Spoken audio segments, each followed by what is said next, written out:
અમદાવાદ સહિત રાજ્યની અંદર વાદળછાયું વાતાવરણ થવાની શરૂઆત થઈ ગઈ છે, જેમાં 18 તારીખથી લઈને 23 તારીખ સુધીની આપણે આ વાત કરી હતી કે રાજ્યમાં માવઠાનો વરસાદ પડશે એવી રીતે, પરંતુ આ જે વાતાવરણ વાદળછાયું વાતાવરણ જે શરૂ થવાની શક્યતા હતી તે 17 તારીખ કે 16 તારીખથી હતી, પરંતુ 15 તારીખના બપોરના 3 વાગ્યાથી સમગ્ર રાજ્યની અંદર વાદળછાયું વાતાવરણ જે બન્યું છે તે શરૂ થઈ ગયું છે અને ઘણા ખરા વિસ્તારોમાંથી જે વરસાદના પણ વિડીયો સામે આવી રહ્યા છે કે આ રાજ્યમાં આટલો વરસાદ પડ્યો, આ રાજ્યમાં આટલો વરસાદ પડ્યો એવી રીતે. મિત્રો, હવે જે આ વરસાદી વાતાવરણ છે તે 22 તારીખ સુધી 18 થી 23 તારીખની આપણી આગાહી છે. 23 તારીખથી પછી આ વાતાવરણ ધીરે ધીરે ખુલ્લું થતું જોવા મળશે.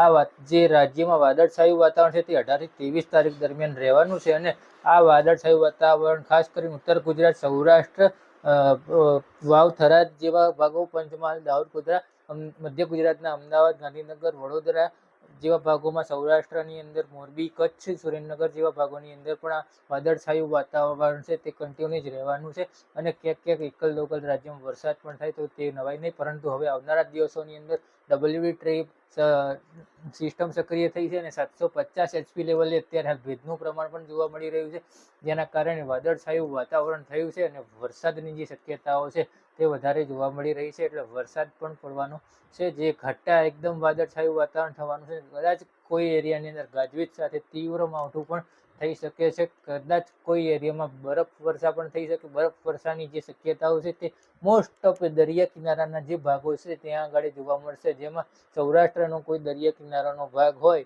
કે કચ્છની જે સરહદ લાગુ વિસ્તારો છે ત્યાં આગળની જે ભાગો હોય ત્યાં કદાચ કોઈ જગ્યાએ આજ જે બરફ વર્ષા છે તે જોવા મળશે. પવનની સ્પીડમાં પણ થોડો ઘણો વધારો જોવા મળી રહ્યો છે.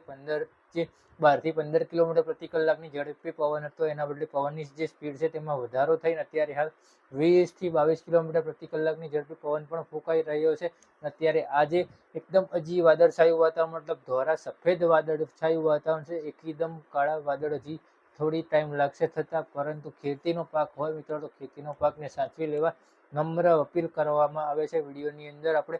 અને હવે આ માવઠું જશે પછી ખેતીના પાકમાં નુકસાન થયું છે કે નથી થયું એના વિશે વિશેષ માહિતી આપણે નેક્સ્ટ વિડીયોની અંદર આપીશું. પણ ખાસ માહિતી આપવાની હતી કે માવઠાના વરસાદની શક્યતાઓ રહેલી છે અને આપણે બહાર હતા એટલે વિડીયો બનાવવામાં ખાસું બધું લેટ થઈ ગયું છે, એટલે આપણે વિડીયો મોડો બન્યો છે, 9 વાગ્યા પહેલાં વિડીયો અપલોડ થઈ ગયો. તો વિડીયોની અંદર અત્યારે હાલ પૂરતું આટલું જ. વિડીયો સારો લાગે વિડીયોને લાઇક કરજો, શેર કરજો. ચેનલ પર પહેલી વાર હો ચેનલને સબસ્ક્રાઈબ ના કરે ચેનલને સબસ્ક્રાઈબ કરજો.